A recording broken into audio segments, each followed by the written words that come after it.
You're welcome to post questions in the discussion board, and these will be asked after the presentation by Charlene. So Charlene, mic's off to you. Hi there. To the ones that are new here, nice to meet you. It's a pleasure. And to the ones that already are investor, hi as well. So typically, if you've already seen this, as you may know, I always wanted to start off with our market validation, because I believe if we don't have this constant market validation, then we probably already pivoted to something else. So please allow me to share my screen.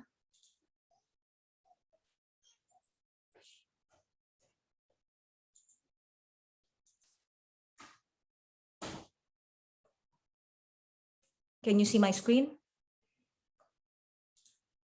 Okay. Yes. Mm-hmm. So here's the market validation. We begin with Amazon. We always begin with Amazon, but it's always up to something. Anyway, today it's partnering with the smart license plate maker to ship packages to your car's trunk. It makes a box that fits around your license plate with the keys to your car that can be unlocked with a smartphone. Kevin, what do you make of all of this?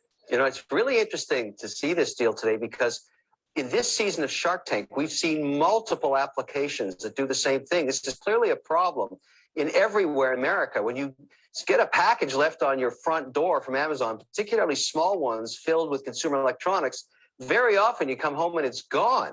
And so the company's trying to solve this problem, and lots of other entrepreneurs are trying to solve it as well. There's all kinds of ideas. This is a good one. It's interesting. It assumes your car is somewhere outside where they can get access to it. But it's a huge problem. The company knows it. People are getting all of their stuff stolen. You do? I do. I think this is smart.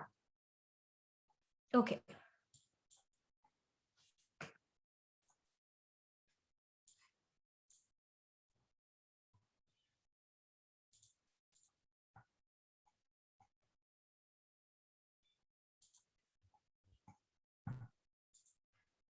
It won't allow me to move my screen.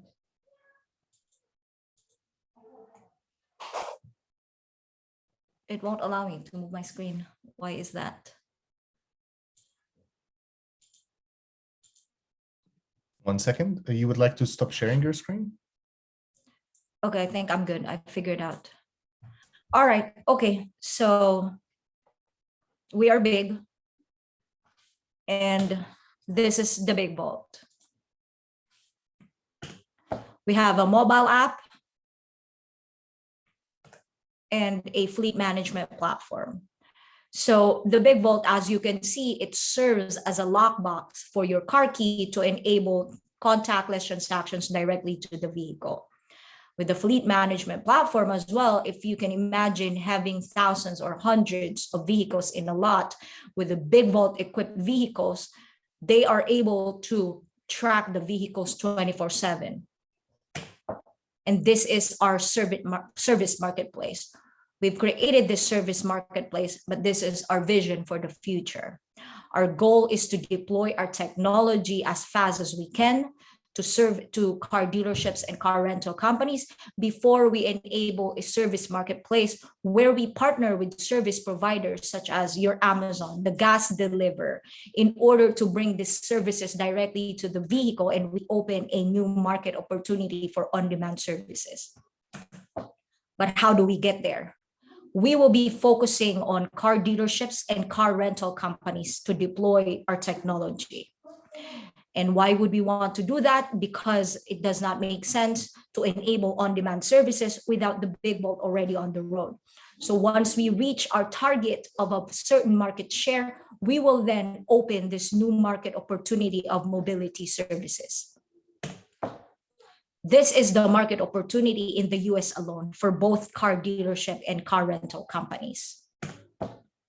I have been in the automotive industry for a decade, and we know at least 70% of profit of both car dealerships and car rental companies come from services that they offer, not from selling and of making vehicles. So 9 out of 10 of car dealership and car rental companies use these lock boxes at the moment. So as you may ask, why are we targeting car dealership and car rentals? Why do they need us? Well, we're bringing them in a Biig Vault lockbox that is way much smarter and secure to what they are using right now. If you see these lockboxes that they use, this does not protect the car one way or the other. Even if the car has this lockbox, you can still open it. It's just very important for them to have a key attached to the car, because imagine having thousands or if not 100 of cars in a lot, and a car manager, a car salesperson need to manage those keys in one spot.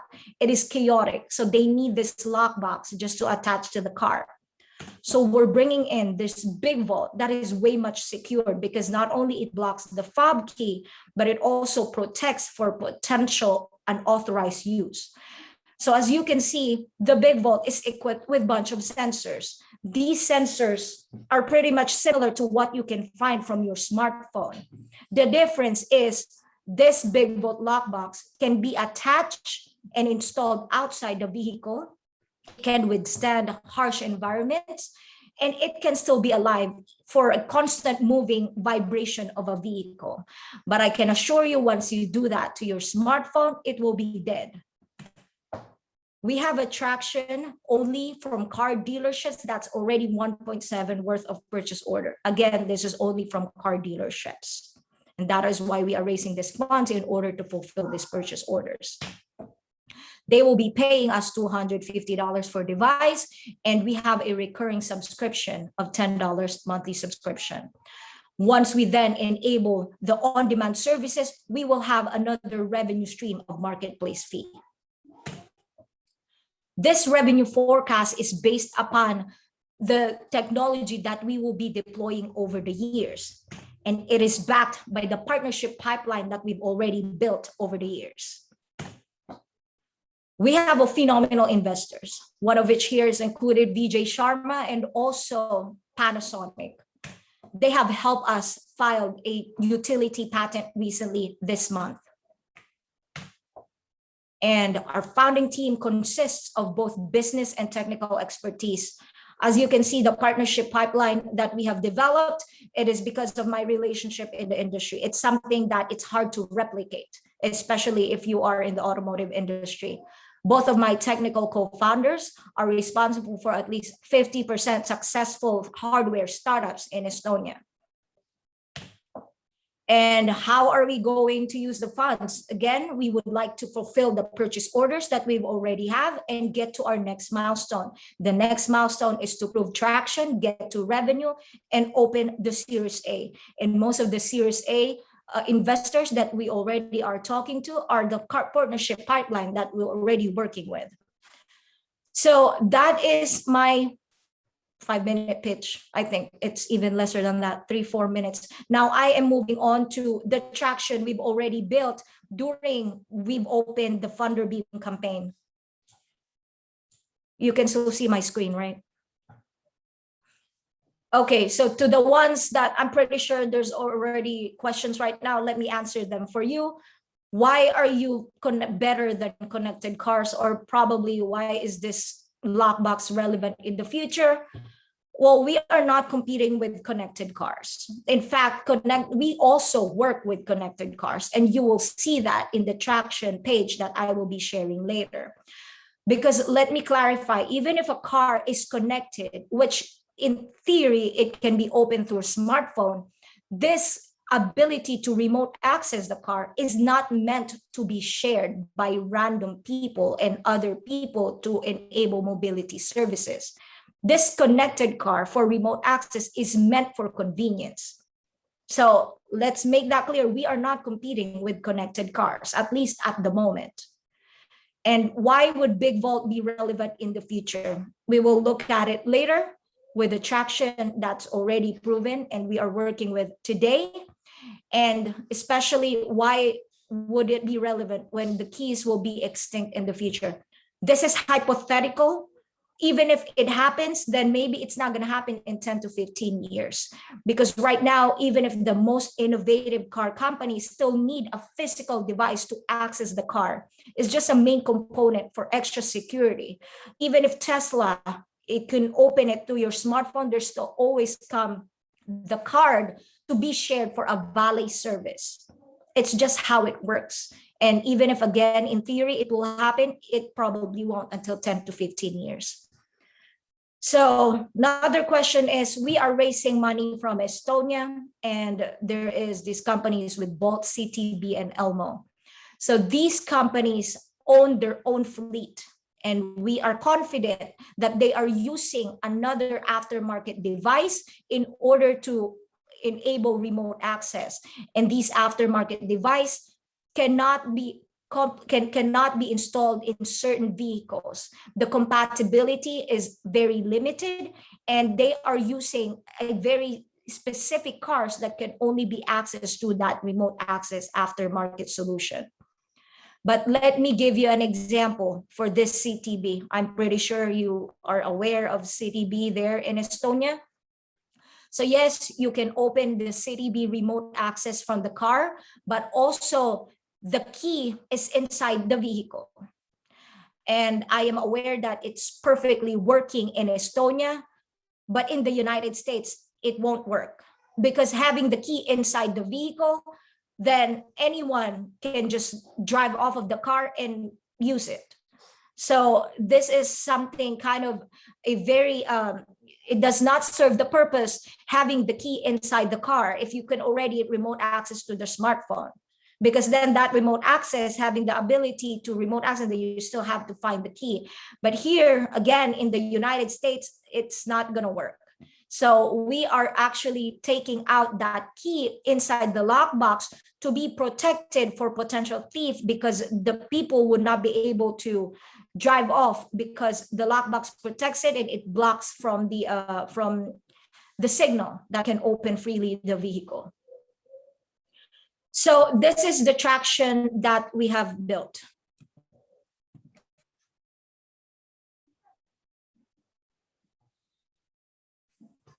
So we have been working with Hertz since 2020, before the pandemic. And they were in the middle of bankruptcy last year. And by the end of the year, they have been saved, and there are now new acquisition, new leadership, new CEO, new team members. So with this mindset, now they are turning the company, and they have a vision to be the most innovative car rental company in the world. And with this said, just this is 2 weeks ago, October 25th, they have purchased 100,000 Teslas for their market fleet of car rental. Their vision, again, is to be the most innovative car rental company in the world. So they started off purchasing Tesla and partnering with one of the most innovative car companies in the world. That is their first initiative to do that. The second initiative is to, of course, change the rental experience. To be innovative, they need to have innovation in the rental experience. At the end of the day, they are not a car manufacturer. They are car rental. It's about experience. So what they would want to do with Teslas is that they would want to have these car rental deployed and parked all over the cities in the United States without having a physical location of Hertz offices, where people can pick up the Tesla and drop it off anywhere they want. But how do they do that? Again, I have mentioned, even if Tesla can be opened remotely through a smartphone, it's not meant for that. It's not meant to be shared. So that is why we are partnering with them, and we are working with them, negotiating with them on how can we deploy our Biig Vault to these 100,000 Teslas in the next couple of years. So with the Biig Vault, we will be able to enclose the key cards that come with Tesla, and it will then be shared safely through the Biig Vault.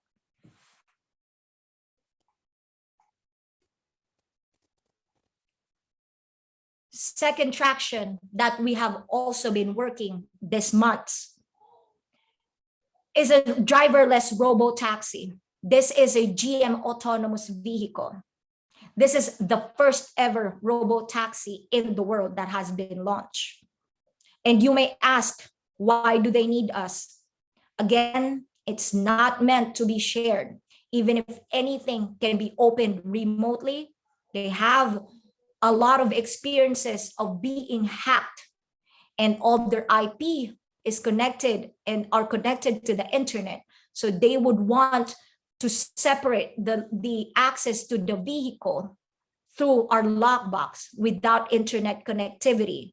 So how would this work? These taxis will then be deployed in different places in San Francisco in the beginning, and they've already started it last week. And then people get inside these taxis. Basically, they would want to kill Uber. They would deploy these robo taxis and use our lockbox to enable the ridership and the shareability of these robo taxis. These are all the tractions that we have been working on. So to all the existing investors and to the new ones that are here in the call, this is new to you as well. And I'm glad that you participated so that we can share it with you guys. And last but not the least, we have recently filed our utility patent, very recent. And why it's very important for us. As a startup, we can file our own patent, whatever we want. But this is in cooperation with Panasonic, which has mobility expertise and who knows the industry more than, of course, what we do. So with this new utility patent, it is much more outside the use case of a lockbox.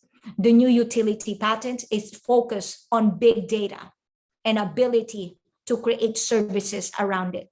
So imagine these lockboxes installed in 90% of vehicles on the road in the United States. It's constantly learning the vehicle's performance and also the consumer behavior around it. Not to say also the condition on the road and the weather, because as you know, these lockboxes have sensors in it. So these are the focus patent that Panasonic filed for us. And that's about it. Thank you for being here and fire up your questions. Thank you very much, Charlene. We're going to take some time to receive questions from the audience. In the meantime, as with all presentations, we've actually gathered a few questions prior to organizing this meeting. So we'll start kicking these off, and then as questions come in, we'll put them, we'll extend the conversation. So I would like to start by asking about your team, right, and the idea. So how did this idea, where did this idea come from for this product? And how did it end up starting from, let's say, having you in the US and spanning to a team that's also based in Estonia? Yes, well, I have been building this product already for the past 6 or 7 years. And I have started Biig with my Estonian team, I think 3 years ago. So it started for the product. I used to live in San Francisco, and I always get my package stolen. So with that said, having my package stolen, and I always travel for different conferences and business meetings. So my car is always outside my house, but still my package is getting stolen. So why can't I just have my packages directly to my car? That was the main idea, where I wanted to have access to the vehicle. So then I have started looking for technical co-founders for the last 6-7 years. And I had my fair share of technical co-founders here in Silicon Valley. I think at least 2-3 already. And what I, by experience, have is that this type of technology, which especially in the automotive industry, takes a certain expertise in mechanical engineers in order to deploy this product. And I'm probably unfortunate that I was not able to find the right fit to build this for me here in Silicon Valley. There's a lot of great engineers, software engineers, but there's a lacking of hardware engineers. So I think it was 3 years ago, I moved on, and then I was able to meet one of my co-founders in this organization called Co-Founders Lab. His name is Janno Stern, and the rest is history. He's from Estonia, he told me that Estonia has been very well and has deployed. Well, frankly, I did not know Estonia before. I just have to admit that until I've met my co-founder. When then he told me that there's a lot of great opportunity in engineers and hardware engineers in Estonia. I flew the next year. I visited Estonia. It was too good to be true. And lo and behold, then I've met another co-founder. So here we are. And 3 years later, we are here. Very well. I would like to actually continue the conversation and pick your brain about the relationship with Estonia, because obviously, I guess it started with the engineers, but then spanned also to prominent investors from Estonia. And so Estonia very much boasts the fact that it has the largest number of unicorns per capita in the world. And obviously, there's a big emphasis on entrepreneurship and investment. So what was your experience with finding investors in Estonia, and was this one of the reasons why you chose Funderbeam to raise funds? Yes, well, once we already committed to have the co-founding team, both Janno and Jan, of course, then the word just spreads out, right? Then one of the earliest investors from Estonia is also Christian Raude, who was an ex-president of SBAN. And he's very active in angel investing and startup per se. So of course, I don't want to put the words on his mouth, but he kept saying that this is a great opportunity. It's something that he'd never seen before. So I would like to bring this to Estonia and have them the ability to have access to a Silicon Valley Estonian startups where there's a lot of traction in the US, and the Estonian team will be the one to make it happen because our R&D and manufacturing will be in Estonia. So here we are. Instead of taking a lot of investment here from Silicon Valley, the VCs, then I have been convinced, and I am convinced that, okay, we'll start off in Estonia. We're not desperate anyway, at least in the moment. So here we are. Well, and we're happy to have you on the platform as well. Obviously, the focus is not just on Estonia, but being that start from here, we have a large presence in Estonia, and we hope to see also a large presence in terms of investment come through. Okay, so we'll talk a bit about, I wanted to explore a bit about the sales. You've already talked about the fact that you have a number of purchase orders. So can you kind of shed some light over, let's say, the sales efforts that you're going through right now, and what other future prospects you foresee besides, well, you mentioned Hertz, and so where do you see this moving forward? Thank you for bringing that up, because I think it's very important to highlight that the purchase order of 1.7 million was only for car dealerships. Oh, and I keep saying only. Charlene, why only? Well, we did not focus on car dealerships in 2020, in the beginning of 2020, because we were supposed to launch and already in the road with our prototypes with the corporate partners that I have shared a while ago in our partnership pipeline. But then there was a pandemic, and everybody needed to work from home, and we could not really engage and install these devices through their lot and their fleet of cars. So what happened was, then, as a startup, I cannot just sit around and wait for this pandemic to be over. So I am aware that even if all the offices, the corporate offices here in the United States are closed, only car dealerships are open. So technically, they're the ones that have been open the entire time. So I brought one of our prototype to my local car dealership in Palo Alto. And the reaction was, why, we've never seen this before. This is something that we've been needing. It is too good to be true. Well, why they have not seen this before? Because they were not our target. And I've just tried it. And from then on, easy purchase order. So then we grow this purchase order to local car dealerships. And this 1.7 million of purchase order was only gathered in 3 months. And then we stopped it because then it's time for us to deliver. We're not doing active sales right now because we want to focus to deliver onto these purchase orders. So now 2021 happens. everybody starts coming back to their offices. And then now our corporate partners are starting reaching out from us. And that is our plan.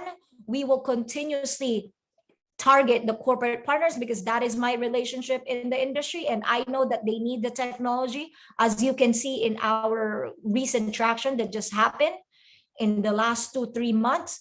And that is our goal. But at the end of the day, our focus is to deploy the technology at the volume that we want to support the traction that we've already planned and try to reach. Well, in terms of, let's say, the sales, I imagine most of that's coming from the US. You explained the reason why US is a good market for this product, right? There's a need specifically because of the issue that there is with package deliveries. But in terms of, let's say, looking outside of US, do you have any plans for expansion elsewhere, or are there any other markets where you see kind of a product market fit for the same product you're producing? Well, thank you for that question. Not a lot of people know, including my co-founders, before 3 years ago, before I have created Biig, my first customer was Daimler. It was from Germany. And then the next became then Volkswagen for Skoda. So Europe is a huge market for us. For Germany, Prague, they want to deploy this 4 or 5 years ago, but it's not my expertise at that moment. And at the same time, the license plate that will be needed to deploy this technology is different from what we've already created, but it is in our pipeline. And the reason being that we need to focus on North America is I think it's the most aggressive one. We'd rather have the experience here so that then when we're ready to go to Europe, then we will apply those challenges and the learnings that we've learned here in North America. But Europe is a huge market for us. And if you don't believe it, I mean, the car manufacturers themselves, Daimler and Volkswagen, know that they need a retrofit solution to remote access and to enable mobility services. But it's in our pipeline.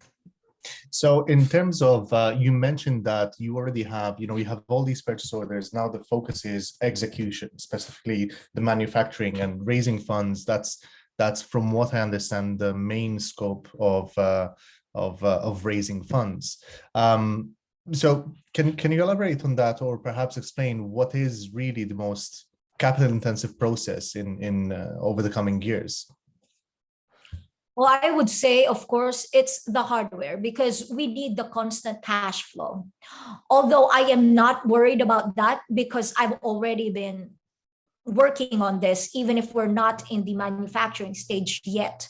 There's a lot of banks here, and we would not be raising a lot of equity funding just to have the cash flow. But once we are able to say that the manufacturing line has been established, we can actually loan against those purchase orders that we will be coming in.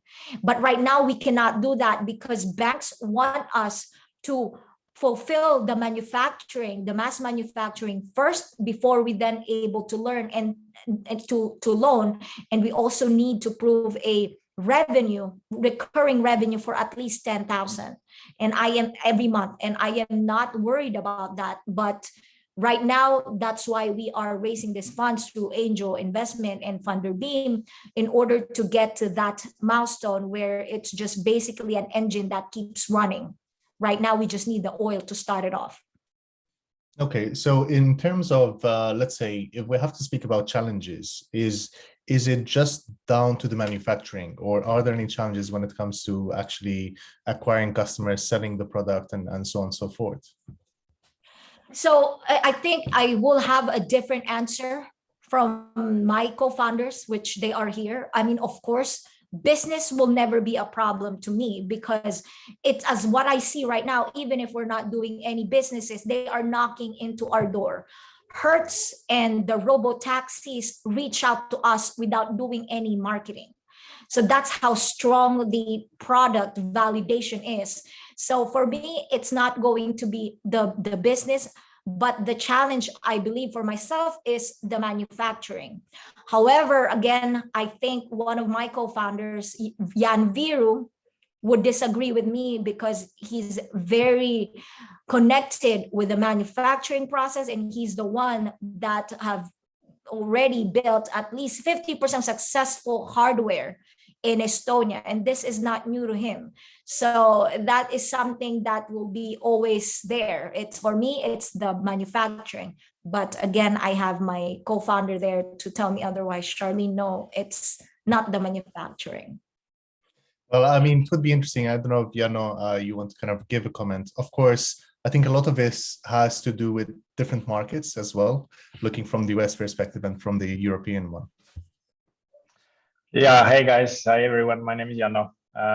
So on my part, I would say, I mean, challenges from the technical side. There is this current component crisis, which we are tackling. But again, right now we have like the components and the quantities that we're planning to produce are, I hope, in alignment, as we need to ramp up the mass production with the smaller quantities anyway.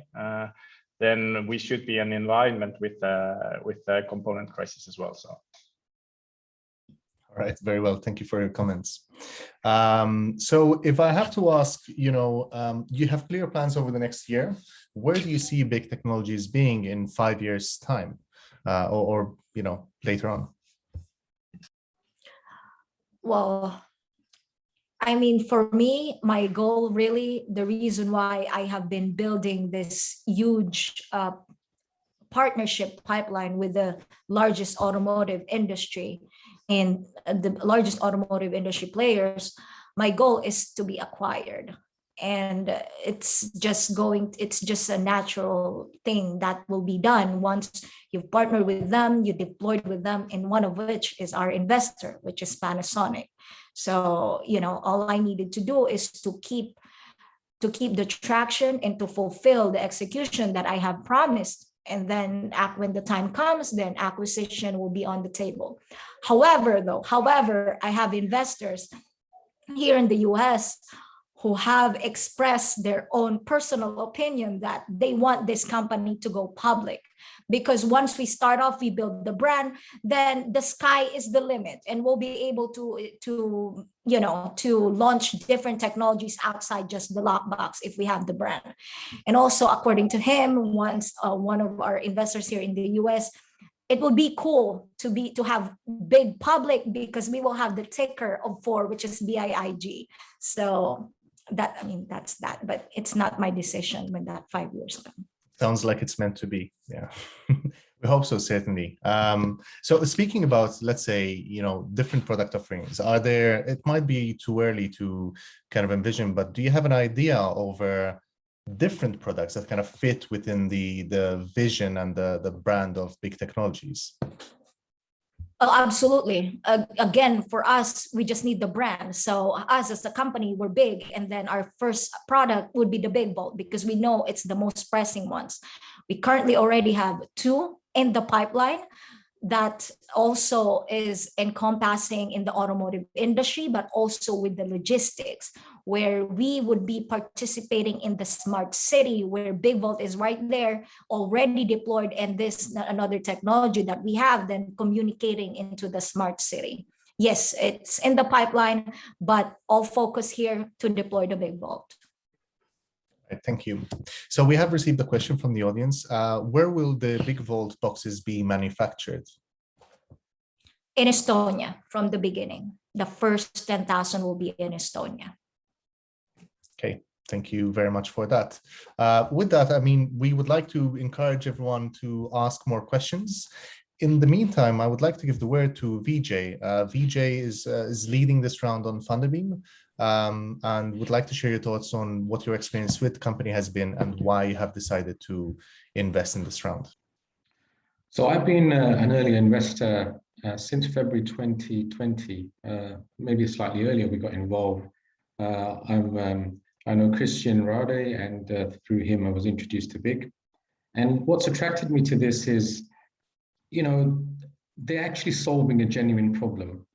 I'm not a US citizen, I don't live there, but I understand that it's a very car-centric economy. It's sometimes hard for us in Europe to gather that how critical vehicles and the sharing and access to the vehicle is.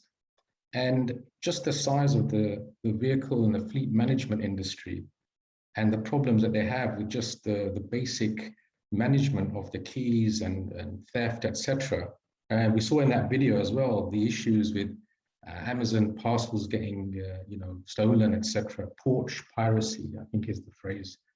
So this solves a very sort of significant problem in a quite simple way. And I was thinking, how come this hasn't been done before? But there are several reasons for that. And the interoperability, the retrofit capability of the product. If people think about the future and that we're going to have all these high-tech vehicles.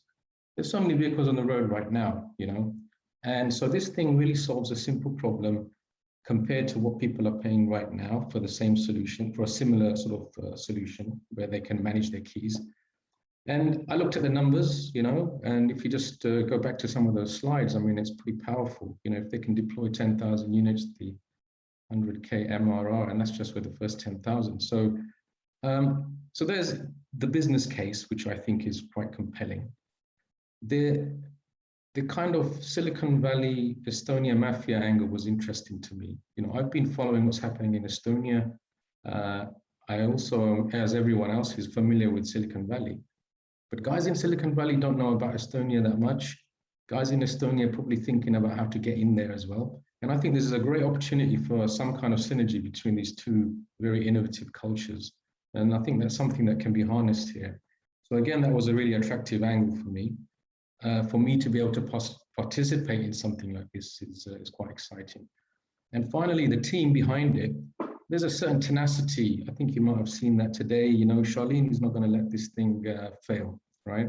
The team behind it, Janno and Jan Viru, are also very capable.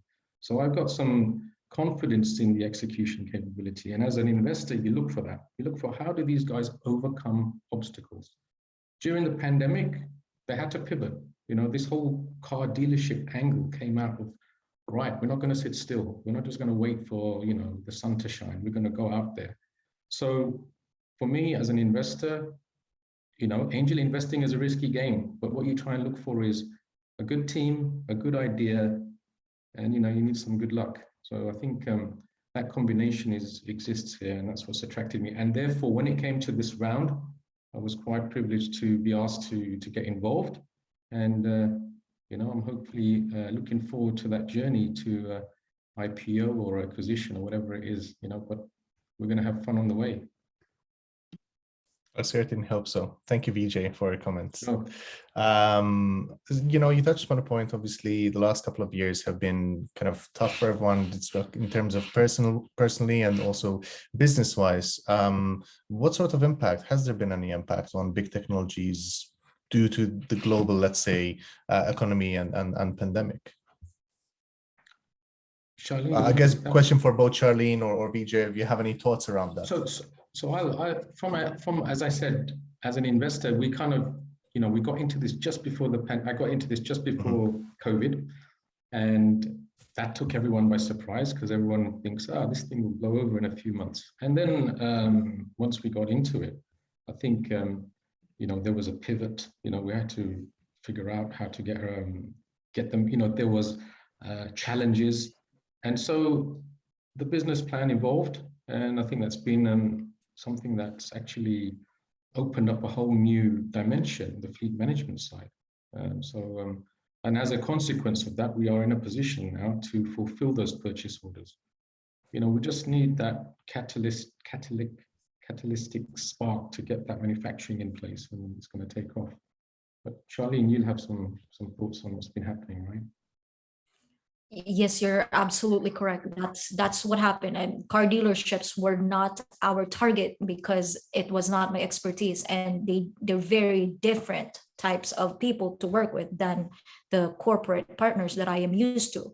But again, when I brought in one piece of device there, it was easy to gather that purchase orders. So basically, during the pandemic, we're able to gather these whole purchase order from them. So we're already at the moment that we just need to fulfill that. But of course, the challenges that we've experienced during the pandemic, the founders bootstrap the company until we get to the point of, okay, we will then raise outside funding again to fulfill this purchase order. So we did not receive any funding during the pandemic. It's a choice that we made to bootstrap until we ride the storm to get to where we are right now, except a strategic investment from Panasonic to help us fulfill our to strengthen our patent, which then be for them, they would be a priority to potentially lead our Series A round. Thank you very much for that. I have one final question that I would like to ask, perhaps most importantly, which is if someone is interested in the product, is there a way they can get their hands on it, or what should they do? So we do not want customers or consumers to have it yet. It's not only for a business standpoint, but for our strategy. We would want to, of course, market it and educate people how to do it, but they would only be able to have that if they purchase or use services of our partners. We are focusing directly to car dealerships and car rental companies. Okay, that's very clear. So I think we can end the conversation a bit shorter. Obviously, if anyone would like to ask any other questions, we will share these directly with the company, and then you can address them in the discussion board or as an update. As a reminder, this video has been recorded, so you can rewatch it later, share it with friends and family if you wish. One final reminder as well, obviously, we've been talking about the potential that Biig Technologies has, and we would like to remind everyone that investing in early stage companies involves a certain amount of risk, and we kindly ask you to read the risk disclosure statement. With that, Charlene and Vijay, Janno, and everyone else, I would like to thank you for your time this evening, and wish you good luck with the rest of your campaign. Thank you, David. Thank you. See you.